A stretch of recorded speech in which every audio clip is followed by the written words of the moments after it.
This puree will eventually become vegan leather. It's made from thousands of mangoes that would otherwise be thrown away. Now, this waste can be used to make wallets, handbags, and shoes. But can it compete with the massive leather industry? We visited the headquarters of fruit leather in the Netherlands to find out. Fruit leather collects around 1,500 mangoes each week from a Dutch importer. The quality control requires that we cut the mangoes. We cannot sell them anymore. So I wanted to have an outlet for that instead of just throwing it away like trash. It's a win-win as we receive the waste from them for free, and they don't have to pay anymore to get rid of their mango waste. Back at their studio, co-founders Hugo and Koen start making the leather. First, a machine de-stones the mangoes, and then crushes the fruit into a pulp. The mixture pumps through a tube into a large vat. Next, Hugo mixes several additives that will turn the mango pulp into a leather-like material. I'm checking if our measurements are right. My meter tells me that I have to add a little bit more of our additives. Perfecto. When it looks right, Hugo pours the mixture onto metal baking trays and smooths it out to create an even thickness. Then, the trays go in a dehydrator overnight. Before we dry it, it always has this light creme color. But after we dry it, it tends to look very different based on the type of mango that we use. So, for instance, a Palmer mango will give a more brownish material. Keith mango will give a more black material. Finally, the sheets go to a leather finishing facility to be coated in a protective glaze. Rico and his family have been in the leather business since 1952, but this is the first time they've processed vegan leather.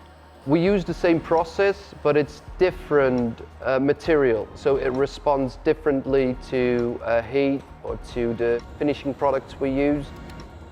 First, he measures the thickness of each sheet. Then, they mix resins to make the coating. And it makes a little film on top of the sheet, so it will be protected from the elements.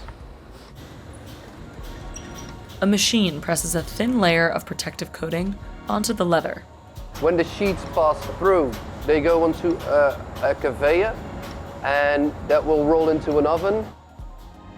The 100 degrees Celsius heat helps the coating dry. Then, the sheet hangs on racks to cool and dry completely. Each one undergoes this process multiple times to make it more durable. Next, another machine applies heat and pressure to combine the layers of coating. The final step is the design. This embossing machine can make the leather look and feel like animal skin. Then, the leather is sold to designers around the world. Hugo and Koen first came up with the idea for fruit leather back in 2015. We wanted to turn something valueless into something that has value. Eventually, with a lot of experimenting, we came up with the material that we have today. A big part of this process was deciding which fruit to use.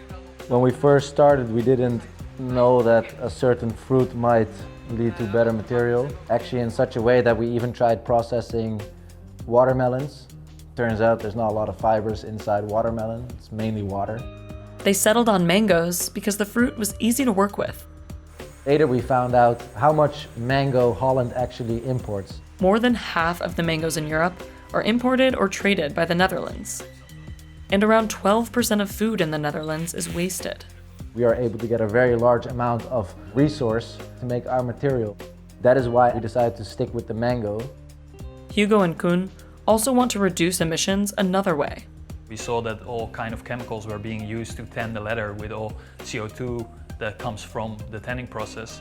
The chemicals used to tan leather can be toxic to both humans and the environment. There's also the methane emissions that come from raising cattle. If we reduce the number of cows, then we also reduce the amount of greenhouse gases. But some experts say it's not that simple.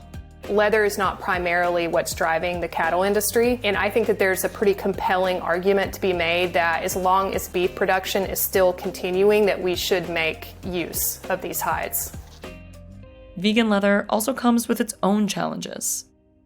Although some of it is made from mushrooms or pineapples, most is made from plastic. And this still leaves a large carbon footprint. People started realizing that polyurethane leather, which is made from oil, is not the solution. In 2020, the synthetic leather market was valued at over $30 billion. And one study predicts it will grow to over $40 billion in the next 6 years. But that's still only a fraction of the leather industry, which was valued at nearly $400 billion, 13 times more than its synthetic counterpart. We do need these new alternative materials that have just a different environmental profile and hopefully a smaller carbon footprint. But for small companies like Fruit Leather, it's hard to compete.